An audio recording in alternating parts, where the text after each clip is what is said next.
નમસ્કાર વિદ્યાર્થી મિત્રો, તો આજે આપણે ધોરણ 7નું પ્રથમ સત્રાંત પરીક્ષાનું ગણિતનું પેપર જે છે તેનું સંપૂર્ણ સોલ્યુશન કરવાના છીએ.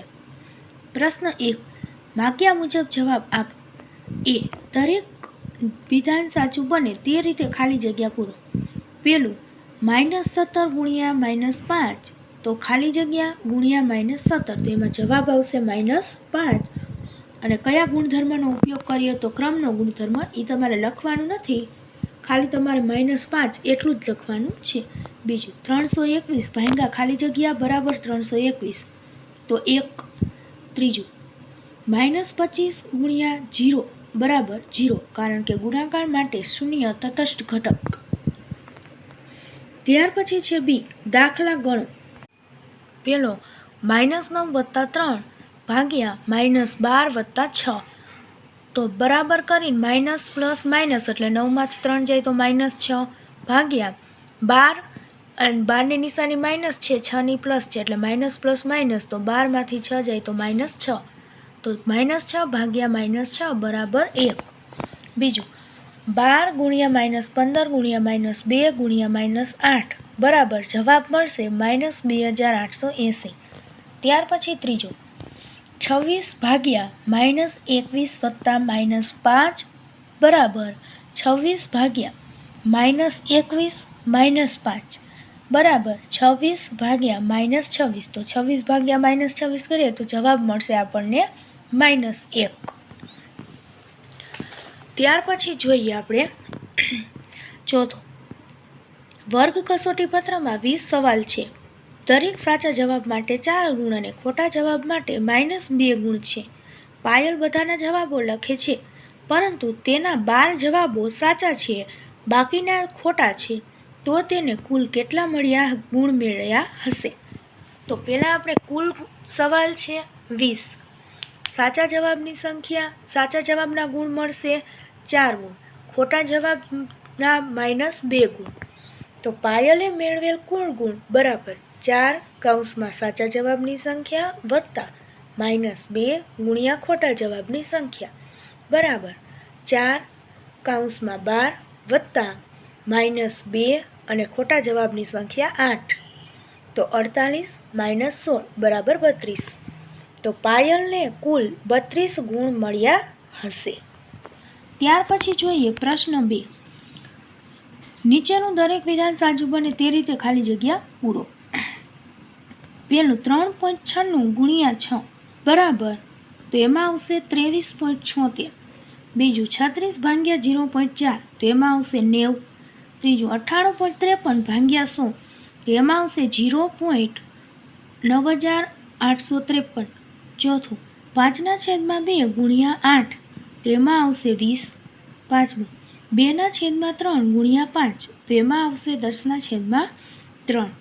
ત્યાર પછી છે પ્રશ્ન બી, નીચે આપેલા કોયડા ઉકેલો. તો પહેલો દાખલો જે છે એમાં આપણને બાજુની લંબાઈ આપેલી છે 5.9, અને આપણે સમબાજુ ત્રિકોણની પરિમિતિ શોધવાની છે. તો સમબાજુ ત્રિકોણની પરિમિતિ બરાબર 3 ગુણ્યા બાજુની લંબાઈ, તો 3 ગુણ્યા 5.9 બરાબર 17.7 સેમી. ત્યાર પછી છે બીજો દાખલો, લંબચોરસનું ક્ષેત્રફળ આપણને આપેલું છે 14.70 ચોરસ મીટર, લંબાઈ આપેલી છે 4.2 સેમી અને પહોળાઈ શોધવાની છે. તો લંબચોરસનું ક્ષેત્રફળ બરાબર લંબાઈ ગુણ્યા પહોળાઈ, 14.70 બરાબર 4.2 ગુણ્યા પહોળાઈ, 14.70 છેદમાં 4.2 બરાબર પહોળાઈ, તો પહોળાઈ આપણને મળશે 3.5 સેમી. ત્યાર પછી છે કે ત્રીજો દાખલો, 1.25 મીટર લંબાઈવાળા 14 પાઇપને જોડતા કેટલા અંતર સુધી પાણી પહોંચાડી શકાશે?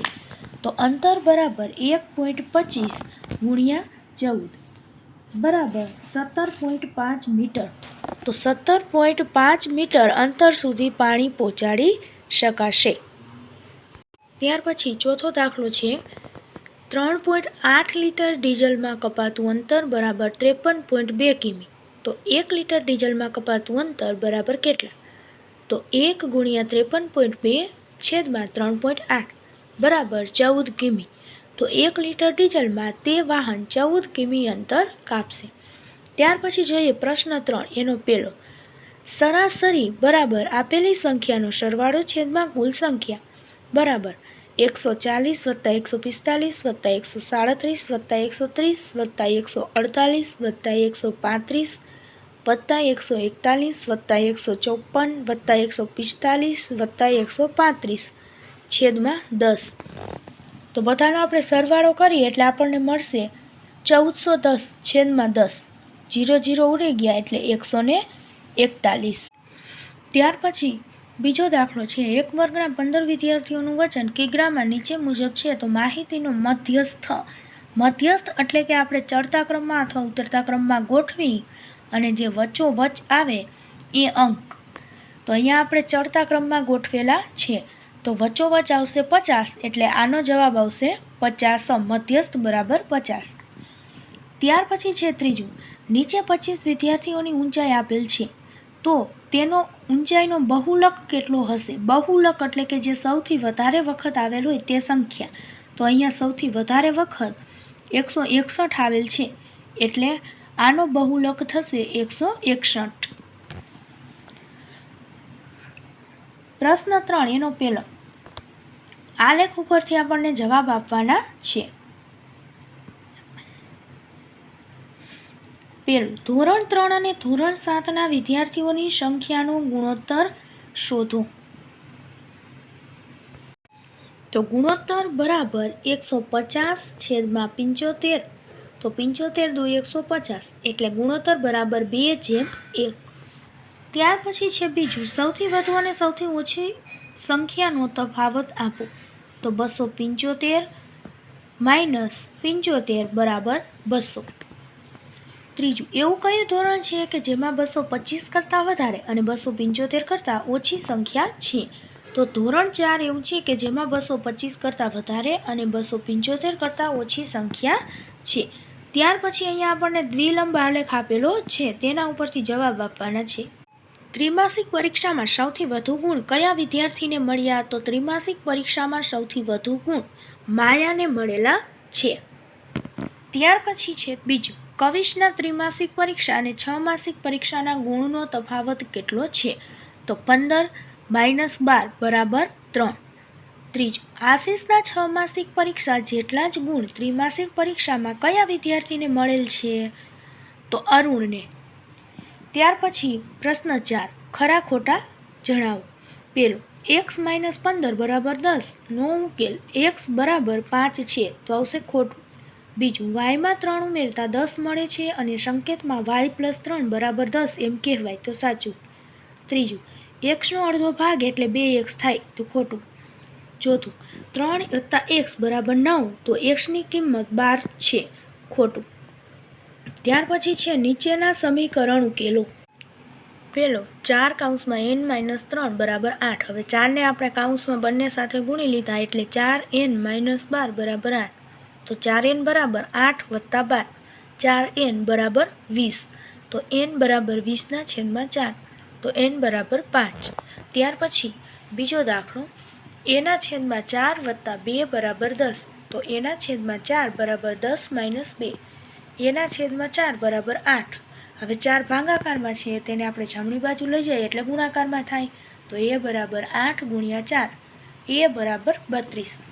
ત્યાર પછી જોઈએ ત્રીજો દાખલો, 26 બરાબર 5 + 3 કાઉન્સમાં t - 3.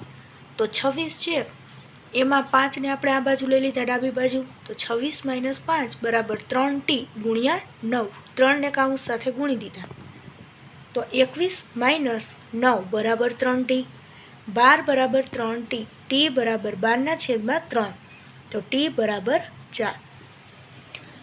ત્યાર પછી જોઈએ પહેલો દાખલો, ધારો કે તે સંખ્યા x છે, તે સંખ્યાના બમણા અને 12નો સરવાળો 16 છે. તેથી 2x + 12 બરાબર 16. તો 2x બરાબર 16 - 12. x બરાબર 4/2 તો x બરાબર 2. તો તે સંખ્યા 2 છે. ત્યાર પછી બીજો દાખલો, રામના પિતા 50 વર્ષના છે તે રામની ઉંમરના 3 ગણાથી 5 વર્ષ મોટા છે. તો રામની ઉંમર કેટલી હશે? તો ધારો કે રામની ઉંમર x વર્ષ છે રામના પિતા તેની ઉંમરના 3 ગણાથી 5 વર્ષ મોટા છે. તો રામના પિતાની ઉંમર બરાબર 3x વત્તા 5. તો 50 બરાબર 3x વત્તા 5. તેથી 50 માઇનસ 5 બરાબર 3x. તો 45 બરાબર 3x. x બરાબર 45ના છેદમાં 3. તો x બરાબર 15. તો રામની ઉંમર 15 વર્ષ હશે. ત્યાર પછી જોઈએ ત્રીજો દાખલો. કોઈ એક સંખ્યાના બમણામાં તે સંખ્યાના અડધા ઉમેરતા 25 મળે છે તો તે સંખ્યા શોધો. ધારો કે તે સંખ્યા x છે. તે સંખ્યાના બમણામાં અડધા ઉમેરતા 25 મળે છે. તો 2x વત્તા x છેદમાં 2 બરાબર 25.